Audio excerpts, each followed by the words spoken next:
Hello everyone, this is Tranco and I will be talking about the Bad Batch Season 2 premiere. My first thoughts when the first episode started was when I saw the new look of the Bad Batch. I'm personally not a big fan of the change, so I wasn't a big fan of it. However, I like Omega's new confidence as she seems to be a better shot and is more physically fit than the last season. The beach planet they were on was pretty cool, as for a second I thought they were on Kashyyyk, and I like the new crab monsters we now have in canon. Going back to Sid's place, I loved seeing AZ again, as I personally consider him to be a Chad of a droid. I have a good feeling that Phee will be a new recurring character who I hope doesn't give us too many filler episodes. Getting to how the Bad Batch works based on opinion-based decisions is interesting, as it seems that most of their important decisions are based on democratic leadership.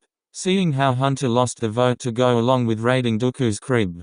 While they were heading to Dooku's crib, we saw Echo and Hunter arguing over Omega, which I wasn't a fan of because I thought by now Omega would be less sensitive. Going further into the episode, we learn that Dooku was basically the biggest Jordan Belfort of the galaxy and treated the Separatist Alliance as his own FTX crypto scheme. Comes to show that Dooku's main hobby was having a pyramid scheme. Anyway, going along, the Bad Batch are separated and try to escape but are spread out throughout the area. What was interesting was to see how the Empire will destroy an entire town of civilians just to make Dooku's FTX scheme a secret. Going on to episode 2, we see that Omega still wants to prove herself as one of the Bad Batch after Echo's remark, but assured her that she is just as part of the team as anyone else. We then meet a survivor of the city who helps the Bad Batch and explains what happened to the city. He knew Dooku schemed everyone and just wanted to keep his heritage alive. Going further into the episode, we see Tech get into hand-to-hand combat and see the true nature of the Bad Batch and how they are still deadly even after being injured. With help from the survivor, they are able to escape and link up.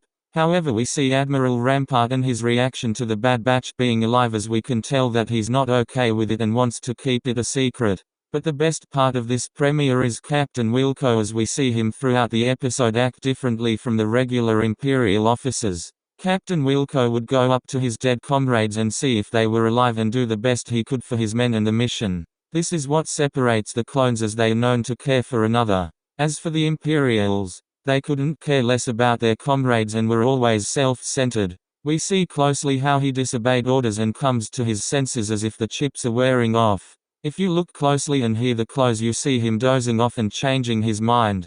But because of this he is shot and killed, which really shocked me. In conclusion, the premiere was great, and honestly I love how we see the Bad Batch's tactics, hand-to-hand combat moves, and what's to come. We get to see more and more on why the Empire is evil and what they were doing the first year of their rule. More videos to come, and may the Force be with you.